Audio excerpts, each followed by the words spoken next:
St. Paul has 77% of their emotional behavior disorder population to children of color.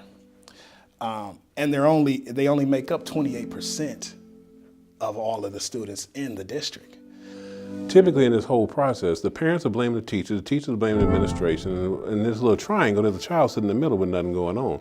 This is a topic that is very near and dear to my heart. My story began with this issue in 1986. I was in second grade, believe it or not. And I can distinctly remember my teacher making me feel smaller than small. There's a generation of teachers that are retiring. There's a whole new generation of kids coming in to be teachers. There's a huge gap in classroom management skills, ability to engage parents, desire to even want to follow through with that. I mean, you look at the group of teachers that are in there now, for good or bad, whatever their intent are, they've learned that using the EBD label is a quick way to manage their classroom.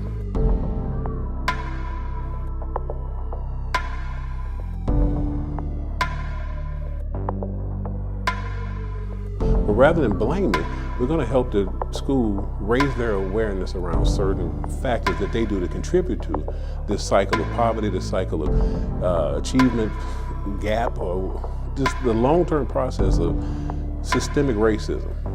KWST is important to me for two reasons. It's attacking a systemic problem of the overrepresentation of African-American boys in particular, African-American children in general, and people of color in general, in the special education system, improperly diagnosed as such by untrained people.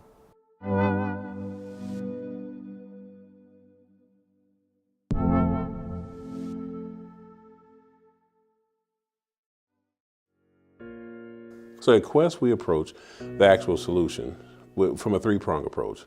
We start with the families. When we look at it, we see that the family is intended to be the protector and the nurturer of a child, to like really build their self-efficacy and their belief in themselves and how they are able to interact with the world and the successes that they have. KWST is an acronym that represents my late father. His name was Kenneth Wayne Saffold. So it's an acronym that stands for Kenneth Wayne Saffold Targeted Behavioral Development Group. Mr. Saffold was born in 1952, graduated from Virginia Union University, went on to graduate from Howard Law School. He and his lovely wife, Stephanie Burrows Saffold, moved to Minnesota. I believe Kenny's first job was working with Western Life Investments.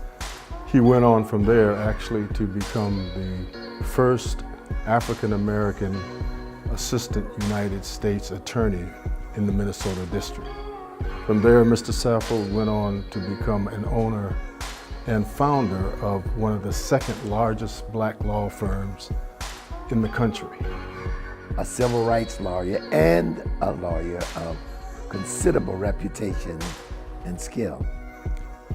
More importantly, he was a true black man who was a role model, a man of considerable integrity, and a man who cared and loved his people.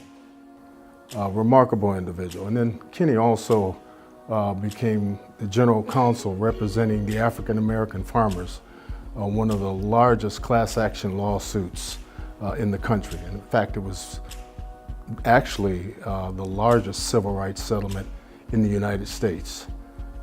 Just a remarkable individual, family man, loved his family, loved God, loved his community, and just an extraordinary role model for this community. Moving forward, our plan is to work more closely with students and scholars, teaming them with mentors that will also be trained in on kind of the IEP process, individual education plan. That's what everybody gets once they become a special ed student. So that we can begin to do the work to make this a non-issue. That is my aim. I plan to be doing this work until my ending days.